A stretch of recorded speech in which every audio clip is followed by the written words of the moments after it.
Hello students, welcome again to this lecture 1 of chemical equilibrium. आज के इस video में अपन रिवर्सिबल रिएक्शन और केमिकल इक्विलिब्रियम के बीच में जो रिलेशन है उसके बारे में अपन बात करेंगे। असल में केमिकल इक्विलिब्रियम एक स्टेट है रिवर्सिबल रिएक्शन की, वही अपने को इस वीडियो में समझना है। और at the end of this video अपन एक नोट्स जनरेट करेंगे आज के डिस्कशन के, जो आपको याद रखने होंगे। सो इस कॉन्सेप्ट के बारे में, केमिकल इक्विलिब्रियम और रिवर्सिबल रिएक्शन के बारे में अपन बहुत ही डिटेल में बात करने वाले हैं। सबसे पहले तो ये जानना इम्पोर्टेंट होगा कि रिवर्सिबल रिएक्शंस क्या होती हैं। सो सिंपल डेफिनेशन ये है, ऐसी रिएक्शन जो दोनों डायरेक्शन में चल सके, दोनों डायरेक्शन में हो सके, ऐसी रिएक्शन को अपन रिवर्सिबल रिएक्शन बोलते हैं। सो इसको अपन कैसे रिप्रेजेंट करेंगे रिवर्सिबल रिएक्शन को? लेट्स सपोज ए और बी आपस में रिएक्ट करके सी और डी बना रहे हैं। सो ये जो मैंने साइन बनाया है बीच में, ये साइन रिवर्सिबल रिएक्शंस के लिए अपन यूज़ करते हैं। इसका मतलब क्या है कि ए और बी को एज ए रिएक्टेंट लिया जा सकता है, जिससे सी और डी बन जाएंगे, या फिर सी और डी को एज ए रिएक्टेंट लिया जा सकता है, जिससे ए और बी एज ए प्रोडक्ट बन जाएंगे। मतलब रिवर्सिबल रिएक्शंस वो होती हैं जो दोनों डायरेक्शन से करवाई जा सके, जिनको दोनों डायरेक्शन से अप्रोच किया जा सके। अब इसका अपन एक प्रैक्टिकल एग्जांपल देखते हैं।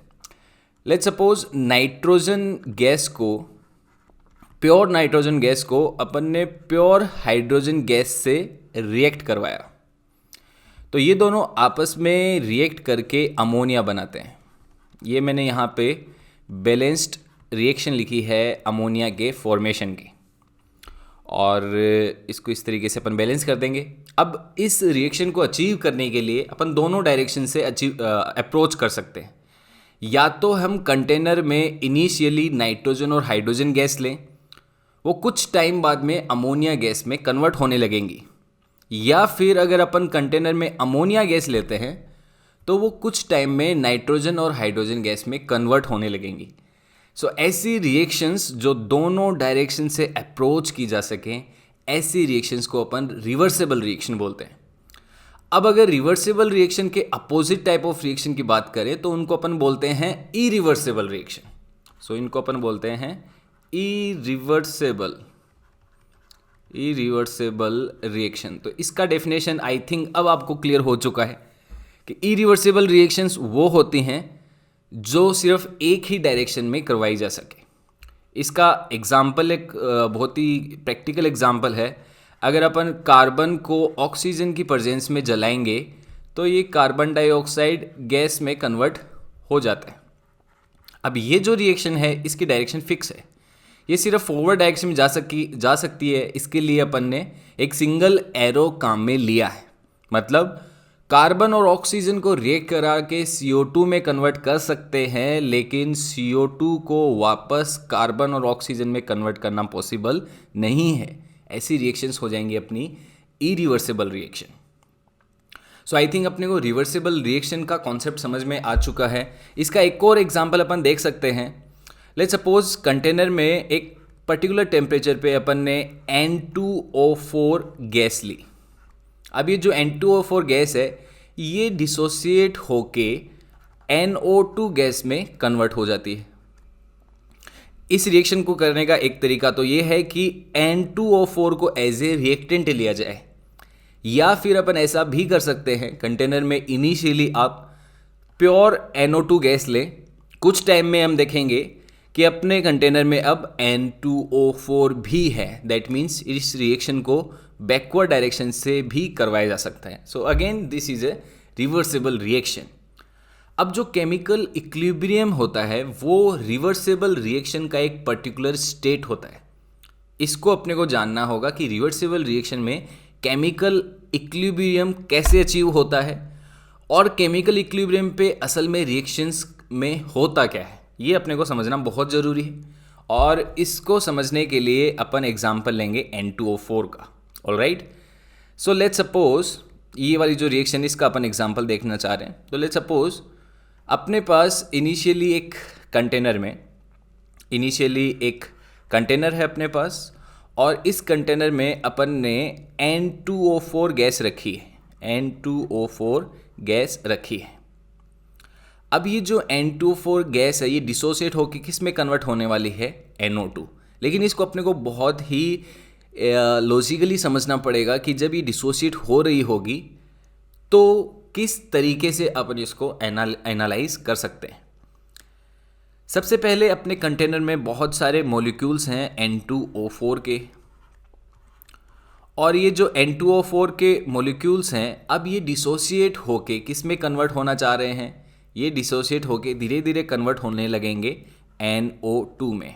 ऑलराइट, सो अगर अपन फॉरवर्ड रिएक्शन की बात करें, फॉरवर्ड रिएक्शन क्या है यहाँ पे, N2O4 का किस में कन्वर्ट होना, ट्वाइस ऑफ NO2 में कन्वर्ट होना। This is our forward reaction. So initially जो रेड से मैंने मार्क किए हैं वो N2O4 के मॉलिक्यूल्स हैं, इनिशियली N2O4 के ही मॉलिक्यूल्स हैं, इसलिए जो रेट ऑफ फॉरवर्ड रिएक्शन है, फॉरवर्ड रिएक्शन की जो स्पीड है वो ज़्यादा होगी बैकवर्ड रिएक्शन से। देखिए ये पॉइंट समझना बहुत ज़रूरी इसलिए है क्योंकि रेट ऑफ फॉरवर्ड रिएक्शन और बैकवर्ड रिएक्शन अपन किस से रिलेट कर सकते हैं, नंबर ऑफ पार्टिकल्स से। अगर फॉरवर्ड डायरेक्शन की बात करें तो N2O4 डिसोशिएट हो रहा है NO2 में, और ये रेट अपन ने इनिशियली ज़्यादा बताई है। क्यों? क्योंकि इनिशियली अपने कंटेनर में सिर्फ और सिर्फ कौन है, N2O4, लेकिन धीरे धीरे कंटेनर में NO2 गैस भी बनने लगेगी। सो धीरे धीरे NO2 गैस के मॉलिक्यूल्स का जो नंबर है वो इंक्रीज करता जाएगा। सो जैसे मैंने बोला कि जब नंबर ऑफ पार्टिकल्स ज़्यादा होते हैं तो रिएक्शन की जो स्पीड है वो भी ज़्यादा होती है। सो जैसे N2O4 के डिसोशिएट होके जब NO2 में कन्वर्ट होने लगेगी, जैसे जैसे NO2 के नंबर ऑफ पार्टिकल्स बढ़ेंगे वैसे वैसे NO2 मॉलिक्यूल्स के आपस में टकराने की जो संभावनाएं हैं, जो प्रोबेबिलिटी है या जो नंबर ऑफ कॉलिजन्स हैं NO2 के म्यूचुअल आपस में कॉलिजन्स जो हैं उनका नंबर भी बढ़ने लगेगा। सो जितने ज़्यादा कॉलिजन्स होंगे NO2 किस में कन्वर्ट होने लगेगा, N2O4 में। सो अपन क्या बोल सकते हैं कि इनिशियली अपने कंटेनर में, बहुत ध्यान से सुनिए इस पॉइंट को, इनिशियली अपने कंटेनर में सिर्फ और सिर्फ N2O4 है और N2O4 के जो मॉलिक्यूल्स हैं वो डिसोशिएट होके NO2 में कन्वर्ट हो रहे हैं, इसलिए initially rate of forward reaction ज़्यादा होगी रेट ऑफ बैकवर्ड रिएक्शन से। लेकिन धीरे धीरे क्या होगा, धीरे धीरे NO2 का जो अमाउंट है वो इंक्रीज करता जाएगा, इसलिए NO2 के N2O4 में कन्वर्ट करने की जो स्पीड है वो धीरे धीरे इंक्रीज करने लगेगी। तो अपन क्या बोल सकते हैं, जैसे जैसे रिएक्शन फॉरवर्ड डायरेक्शन में जाएगी, जैसे जैसे रिएक्शन फॉरवर्ड डायरेक्शन में जाएगी, क्योंकि अपन ने स्टार्ट कहाँ से किया है, N2O4। सो जैसे जैसे रिएक्शन फॉरवर्ड डायरेक्शन में जाएगी N2O4 के पार्टिकल्स डिक्रीज होते जाएंगे और NO2 के पार्टिकल्स इंक्रीज होते जाएंगे। सो जैसे जैसे रिएक्शंस प्रोसीड होंगी, जो रेट ऑफ फॉरवर्ड रिएक्शन है वो क्या करती जाएगी, डिक्रीज करती जाएगी। फॉरवर्ड रिएक्शन में अपने को N2O4 एज ए रिएक्टेंट है, जैसे जैसे रिएक्शन चलेगी rate of forward reaction decrease करती जाएगी, और रेट ऑफ बैकवर्ड रिएक्शन, ये वाली अपनी बैकवर्ड रिएक्शन है NO2 का N2O4 में कन्वर्ट होना, तो rate of backward reaction increase करती जाएगी। अब इसका रीज़न क्या है, क्योंकि बैकवर्ड रिएक्शन किसकी वजह से हो रही है, NO2 की वजह से। सो रिएक्शन जैसे जैसे फॉरवर्ड डायरेक्शन में जाएगी NO2 का अमाउंट इंक्रीज होता जाएगा, और जितना अमाउंट इंक्रीज होगा उतने ही ज़्यादा इनमें कोलिजन्स स्टार्ट हो जाएंगे, और जितने कोलिजन्स होंगे उतना ही NO2 किस में कन्वर्ट हो पाएगा, N2O4 में। यानी कि जैसे जैसे टाइम पास होगा rate of forward reaction decrease होगी और rate of backward reaction increase होगी। अब अपन देख सकते हैं कि एक ऐसा टाइम आएगा जब दोनों रेट ऑफ फॉरवर्ड रिएक्शन और रेट ऑफ बैकवर्ड रिएक्शन क्या हो जाएंगी, इक्वल हो जाएंगी। मतलब इस रिएक्शन के फॉरवर्ड में जाने की जो रेट है और जो बैकवर्ड में जाने की जो रेट है वो दोनों इक्वल हो जाएंगे। जब ये रेट दोनों इक्वल हो जाती हैं तो यहाँ पे जो रिएक्शन है ये ऑलमोस्ट सीज हो जाती है। इस वर्ड पे मैं एक बार फिर से आऊँगा, लेकिन अभी के लिए ये ध्यान रखें कि जब ये दोनों रेट ऑफ फॉरवर्ड और रेट ऑफ बैकवर्ड रिएक्शन जब इक्वल हो जाती हैं तब अब NO2 और N2O4 की कॉन्सेंट्रेशन में कोई विजिबल चेंज अपने को नहीं दिखता है। ओवर द टाइम जब अपन एक्सपेरिमेंट करके देखते हैं तो एक ऐसा टाइम आता है उसके बाद में NO2 और N2O4 के अमाउंट में चेंज नहीं आता है।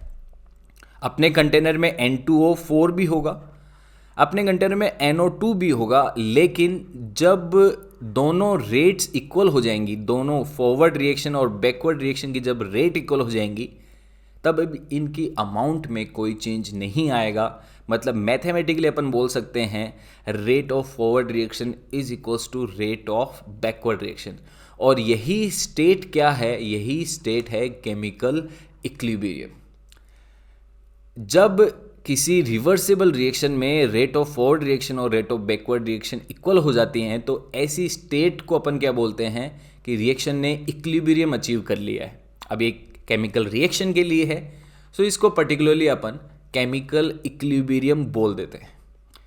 सो आई थिंक अपने को ये समझ में आ चुका है कि रिवर्सिबल रिएक्शन में केमिकल इक्विलिब्रियम किस तरीके से अचीव होता है। अब एक बहुत इंपॉर्टेंट पॉइंट है, और वो इंपॉर्टेंट पॉइंट ये है कि इक्विलिब्रियम जो होता है वो डायनेमिक नेचर का होता है। इक्विलिब्रियम जो होता है वो डायनेमिक नेचर का होता है। मतलब असल में जो रिएक्शन है, जो रिवर्सिबल रिएक्शन है इक्विलिब्रियम कंडीशन पे, मतलब जहाँ पे रेट ऑफ फॉरवर्ड और rate of backward reaction equal हो जाती है, मतलब इक्विलिब्रियम पे जो रिएक्शन का नेचर है वो डायनेमिक होता है। मतलब रिएक्शन असल में सीज नहीं होती है। रिएक्शन जितनी फॉरवर्ड डायरेक्शन में जाती है रिएक्शन उतनी ही बैकवर्ड डायरेक्शन में आ जाती है। इसलिए अपन रिएक्टेंट्स और प्रोडक्ट्स में कोई नेट चेंज ऑब्जर्व नहीं करते हैं। इसलिए अपन बोलते हैं equilibrium is dynamic in nature. अब अपने को इसका रीज़न समझना है, अपने को इसका रीज़न समझना है कि ऐसा होता क्यों है। सो इसको अगेन अपन N2O4 वाले एग्जाम्पल से ही समझेंगे। तो अपन ने कंटेनर में N2O4 गैस लिया और कुछ देर के लिए कंटेनर को अपन ने डिस्टर्ब नहीं किया, तो वहाँ पे जो N2O4 है वो NO2 के साथ में इक्विलिब्रियम में आ जाएगी। सो एक ऐसी स्टेट अचीव हो चुकी है जब रेट ऑफ फॉरवर्ड रिएक्शन और rate of backward reaction equal हैं। मतलब अपना जो ये रिएक्शन है रिवर्सिबल रिएक्शन वो कहाँ पे है? वो इक्विलिब्रियम पे है। ऑलराइट, वो एक केमिकल इक्विलिब्रियम स्टैब्लिश कर चुका है। तो अपन देखेंगे कि अपने कंटेनर में, अपना पास जो कंटेनर था उसमें अपने पास इक्विलिब्रियम पे N2O4 के भी मॉलिक्यूल्स होंगे। अपने पास N2O4 के मॉलिक्यूल्स भी हैं इक्विलिब्रियम पे। और अपने पास इक्विलिब्रियम पे क्या है? अपने पास इक्विलिब्रियम में NO2 के मॉलिक्यूल्स भी हैं। अब देखिए, अगर ये मॉलिक्यूल्स अपने पास दोनों गैसेस के हैं, N2O4 के और NO2 के, तो यहाँ पे कोलिजन्स भी होंगे। ऐसा तो नहीं होगा कि कोलिजन्स ना हो। तो N2O4 के मॉलिक्यूल्स भी आपस में टकरा रहे होंगे और जितना ये आपस में कोलाइड करेंगे ये NO2 में कन्वर्ट होंगे। ऐसे ही NO2 के मॉलिक्यूल्स भी आपस में कोलाइड करेंगे, आपस में टकराएंगे, और जितना ही टकराएंगे उतना ही NO2 के मॉलिक्यूल्स किस में कन्वर्ट होंगे? N2O4 में। मतलब इक्विलिब्रियम पे अपने पास रिएक्टेंट यानी N2O4 भी है, प्रोडक्ट यानी कि NO2 भी है। सो ये रिएक्शंस तो करेंगे क्योंकि इनके पार्टिकल्स अपने पास अभी भी मौजूद हैं। सो N2O4 कन्वर्ट हो रहा होगा किस में? NO2 में। लेकिन जितने अमाउंट में N2O4 NO2 में कन्वर्ट होगा उतने ही अमाउंट में NO2 N2O4 में कन्वर्ट हो जाएगा। सो अपन देखेंगे कि नेट चेंज नहीं आएगा।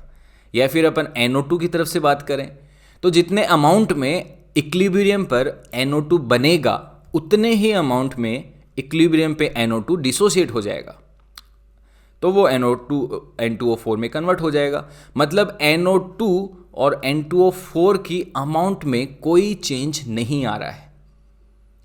और ऐसी स्टेट को अपन क्या बोल रहे हैं? इक्विलिब्रियम। और इसीलिए इक्विलिब्रियम को अपन ने क्या बोला है? डायनेमिक बोला है।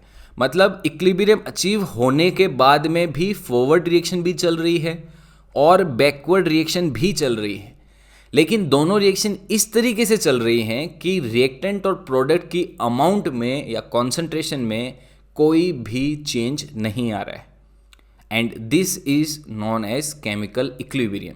और मैथमेटिकली केमिकल इक्विलिब्रियम को अपन क्या बोल सकते हैं कि rate of forward reaction is equals to rate of backward reaction. मतलब रिएक्शन जितनी आगे जा रही है, रिएक्शन उतनी ही पीछे आ रही है। दैट मीन्स कोई net change observe chemical equilibrium पे ऑब्जर्व नहीं होगा। This is very very important point. So अपन ने केमिकल इक्विलिब्रियम किस तरीके से अचीव होता है रिवर्सिबल रिएक्शन में, इसके बारे में अपन ने बात की। एक बार मैं जल्दी से कंक्लूड करता हूँ, उसके बाद में अपन नोट्स पे आएंगे। सो आज का टॉपिक डिस्कशन था रिवर्सिबल रिएक्शन और केमिकल इक्विलिब्रियम। रिवर्सिबल रिएक्शन को सिंपली कैसे डिफाइन किया जा सकता है? ऐसी रिएक्शंस जो दोनों डायरेक्शन से अचीव की जा सके। सो ए और बी एज ए रिएक्टेंट लेके आप रिएक्शन को स्टार्ट कर सकते हैं, वो सी और डी में कन्वर्ट हो जाएंगे। या फिर सी और डी को एज ए रिएक्टेंट लेके स्टार्ट कर सकते हैं, वो ए और बी में कन्वर्ट हो जाएंगे। ऐसी रिएक्शंस जो दोनों डायरेक्शन से अचीव की जा सके रिवर्सिबल रिएक्शंस होती हैं। और इरिवर्सिबल रिएक्शन के बारे में अपन बात की, जो एक ही डायरेक्शन में चलती है, that is known as irreversible reaction. और रिवर्सिबल रिएक्शन और केमिकल इक्विलिब्रियम के बीच में क्या रिलेशन है? केमिकल इक्विलिब्रियम रिवर्सिबल रिएक्शन की एक ऐसी स्टेट है जहां पे रेट ऑफ फॉरवर्ड रिएक्शन और रेट ऑफ बैकवर्ड रिएक्शन क्या हो जाएं? इक्वल।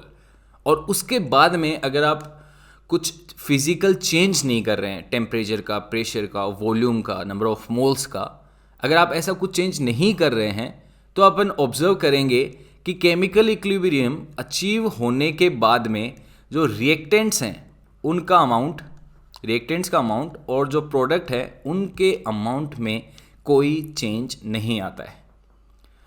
सो ये अपना डिस्कशन का टॉपिक था। अब अपन इसके नोट्स के बारे में बात करते हैं, आज के लेक्चर के नोट्स के बारे में बात करते हैं। वहाँ से एक दो पॉइंट अपन और भी पिक करेंगे।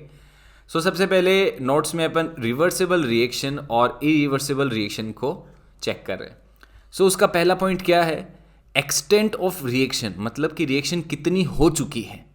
रिवर्सिबल रिएक्शन में ये एक्सटेंट 0 से 100% के बीच में होगा, मतलब रिएक्शन कंप्लीट कभी भी नहीं होगी, और ऐसा होना भी नहीं चाहिए, क्योंकि अपना जो इक्विलिब्रियम था उसमें अपन ने क्या बोला कि जो रिएक्टेंट्स हैं वो किस में कन्वर्ट हो रहे हैं? प्रोडक्ट में। और प्रोडक्ट किस में कन्वर्ट हो रहा है? रिएक्टेंट्स में। इसका मतलब क्या है? इक्विलिब्रियम पे अपने पास रिएक्टेंट भी होंगे और प्रोडक्ट भी होंगे, मतलब रिएक्टेंट कंप्लीटली किस में चेंज नहीं हो पाए? प्रोडक्ट में।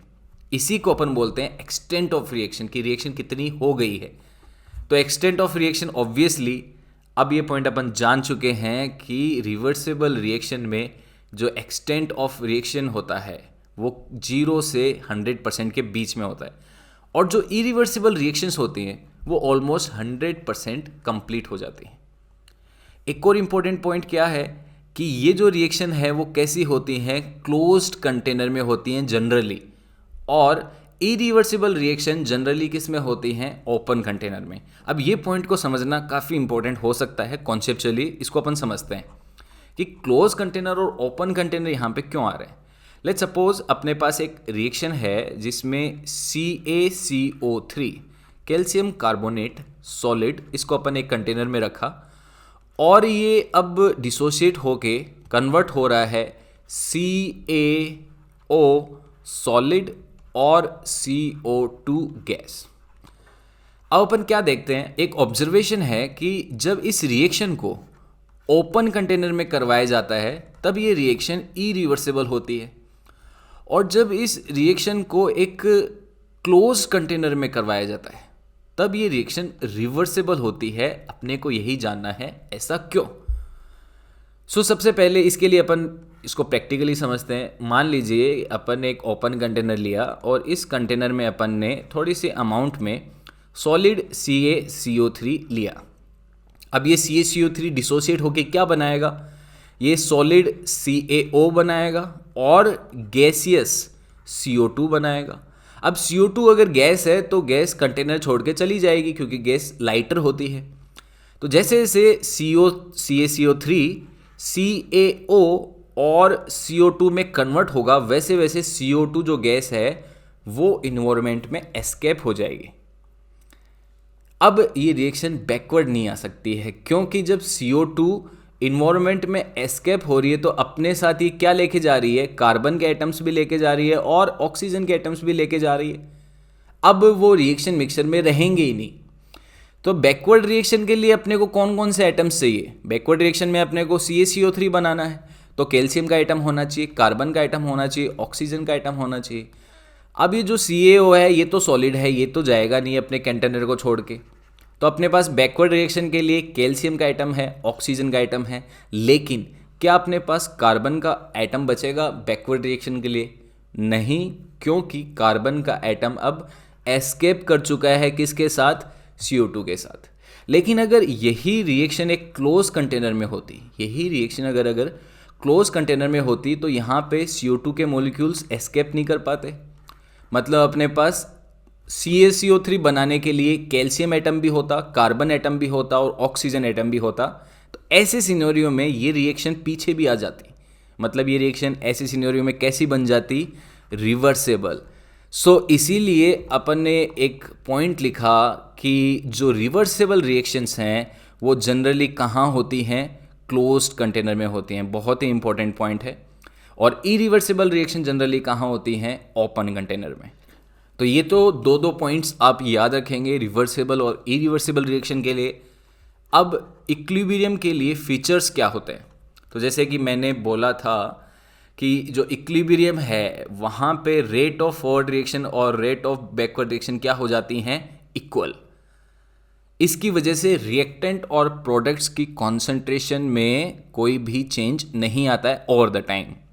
इसके अलावा एक सेकेंड मोस्ट इंपॉर्टेंट पॉइंट है कि इक्विलिब्रियम डायनेमिक नेचर का होता है। मतलब इक्विलिब्रियम जब अचीव हो जाता है एक रिवर्सिबल रिएक्शन में, तो ऐसा नहीं है कि रिएक्शन स्टॉप हो जाती है।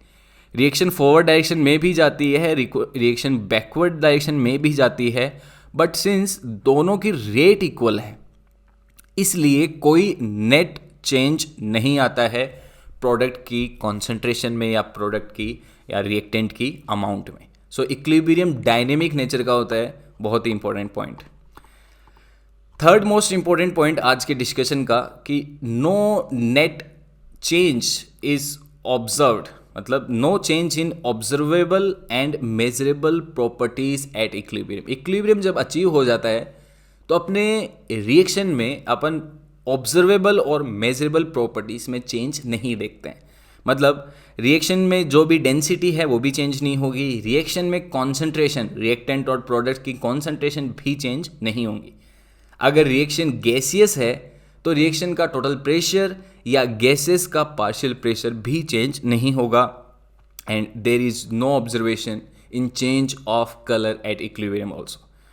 सो जैसे मैंने बोला कि इक्विलिब्रियम पे ये सब चीज़ें कांस्टेंट हो जाती हैं, कोई नेट चेंज ऑब्जर्व नहीं होता है ऑब्जर्वेबल और मेजरेबल प्रॉपर्टीज़ में। इसके अलावा फोर्थ पॉइंट जो बहुत इंपॉर्टेंट पॉइंट है जिसकी फील आपको लेनी बहुत ज़रूरी है वो ये कि equilibrium can be approached from both the direction. मतलब ये अगर रिएक्टेंट है और ये प्रोडक्ट है तो रिएक्टेंट को प्रोडक्ट में कन्वर्ट किया जा सकता है और प्रोडक्ट को रिएक्टेंट में भी कन्वर्ट किया जा सकता है। इसका मैं एक बार जल्दी से एक और एग्जांपल आपको दे देता हूँ। लेट्स सपोज अपने पास PCl5 प्योर PCl5 गैस है अपने पास। इसको अपन ने कंटेनर में लिया और कुछ टाइम के लिए कंटेनर को अपन ने डिस्टर्ब नहीं किया। तो एक ऐसा टाइम आएगा जब PCl5 डिसोशिएट होके कन्वर्ट हो जाएगी PCl3 गैस में और Cl2 गैस में। अब याद रखिए कि ये अपन एक क्लोज कंटेनर में कर रहे हैं। ऑलराइट, सो PCl5 को PCl3 और Cl2 में कन्वर्ट करने की जो रिवर्सिबल रिएक्शन है वो स्टार्ट की जा सकती है as a PCl5 acting as a reactant. या फिर अपन क्या कर सकते हैं कि PCl3 लें एक कंटेनर में और उसी कंटेनर में थोड़ा सा कार्बन Cl2 गैस भी ले लें, तब भी अपने पास इक्विलिब्रियम अचीव हो जाएगा जिसमें ये क्या बना लेगा? PCl5 gas. और अगेन ये क्लोज कंटेनर में है। सो इस इक्विलिब्रियम की रिएक्शन को अपन दोनों डायरेक्शन से अचीव कर सकते हैं। This is known as equilibrium. Very very important point, इसीलिए मैंने यहाँ पे लिखा है कि equilibrium can be approached from both directions. So guys, I think इस वीडियो से काफ़ी कॉन्सेप्चुअल अंडरस्टैंडिंग आपको हुई होगी केमिकल इक्विलिब्रियम की, और ये किस तरीके से अचीव होता है एक रिवर्सिबल रिएक्शन में। 4 इंपॉर्टेंट पॉइंट्स अपन ने देखे केमिकल इक्विलिब्रियम के बारे में, और इसके अलावा रिवर्सिबल और इरिवर्सिबल रिएक्शंस भी अपन ने देखी। तो ये नोट्स के लिए आप स्क्रीनशॉट ले सकते हैं, और ये जो सेकंड पेज है इसका भी स्क्रीनशॉट ले सकते हैं। नेक्स्ट वीडियो में अपन केमिकल इक्विलिब्रियम के लिए इक्विलिब्रियम कांस्टेंट का मैथमेटिकल डेरिवेशन करेंगे, और मैथमेटिकली समझेंगे कि रेट ऑफ फॉरवर्ड रिएक्शन और रेट ऑफ बैकवर्ड रिएक्शन का क्या मतलब है, इक्विलिब्रियम को मैथमेटिकली किस तरीके से अपन रिप्रेजेंट कर सकते हैं, मैथमेटिकली कैसे समझा जा सकता है कि रिएक्शन किस तरफ जाएगी, रिएक्शन फॉरवर्ड डायरेक्शन में जाके इक्विलिब्रियम पे आएगी या रिएक्शन बैकवर्ड डायरेक्शन में जाके इक्विलिब्रियम में आएगी। ये सब पॉइंट अपन नेक्स्ट लेक्चर में देखने वाले हैं। So guys, this is it in this video. Thank you very much and I will see you in next video.